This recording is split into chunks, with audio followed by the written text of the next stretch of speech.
राजा के यहाँ बुद्ध का जन्म हुआ। पिता ने ज्योतिषियों को बुलाकर भविष्य पूछा। उन्होंने कहा, या तो यह सम्राट होगा या तो यह साधु होगा।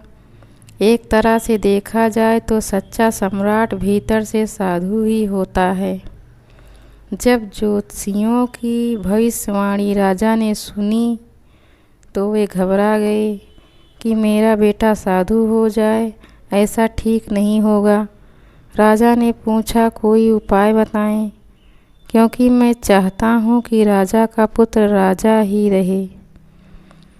ज्योतिषियों ने मैं कहा कि इनका लालन पालन व पूरा जीवन बड़ी सावधानी में बिताना होगा, अर्थात आपका पुत्र सिद्धार्थ कभी किसी बूढ़े व्यक्ति को ना देखे, कभी किसी बीमार व्यक्ति को ना देखे और कभी किसी मरे हुए व्यक्ति को ना देखे। जब तक ऐसा होगा तब तक वे राजा ही बने रहेंगे। अगर ऐसा नहीं हुआ तो वे साधु बन जाएंगे। राजा शुद्धोधन ने अपने पुत्र सिद्धार्थ के लिए बढ़िया से बढ़िया, बड़े बड़े महल, अच्छे से अच्छा भोजन, दास दासियाँ और खाने पीने के सामान आदि वस्तुओं के ढेर लगा दिए। पिता ने पुत्र को सुख सुविधाओं में इतना उलझा दिया कि उसे बाहर का संसार याद ही नहीं आया। शुद्धोधन ने समझ लिया कि अब इतने सुखों के आगे साधु बनने का प्रश्न ही उपस्थित नहीं होता। वे निश्चिंत हो गए।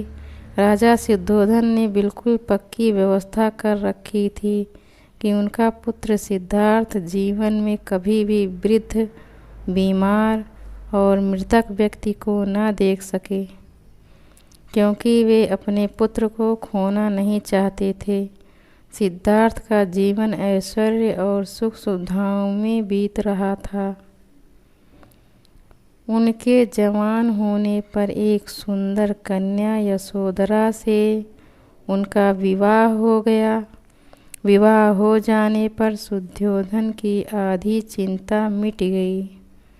अब तो शादी हो गई, अब कहाँ जाएगा?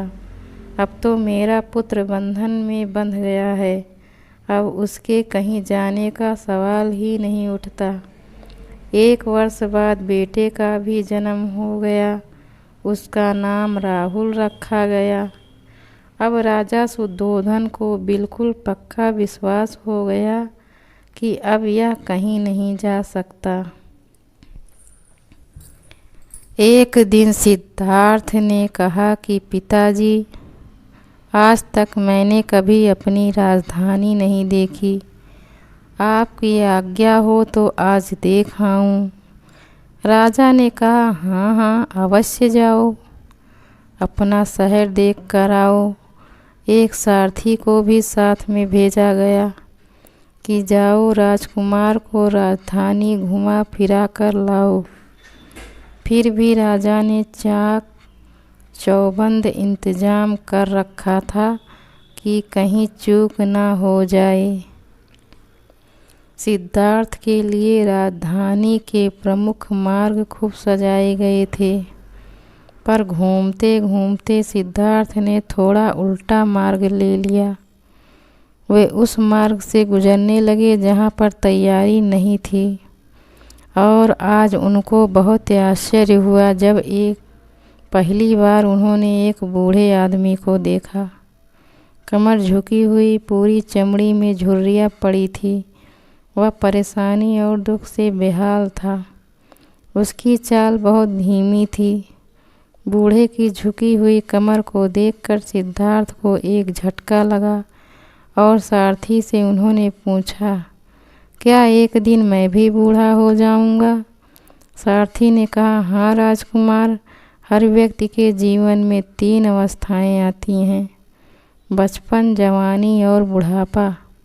एक दिन तुम भी बुढ़ापे की अवस्था में जाओगे। हे राजकुमार, यह संसार का नियम है। चाहे गरीब हो या अमीर, सबका शरीर स्थिर अर्थात बूढ़ा होता है।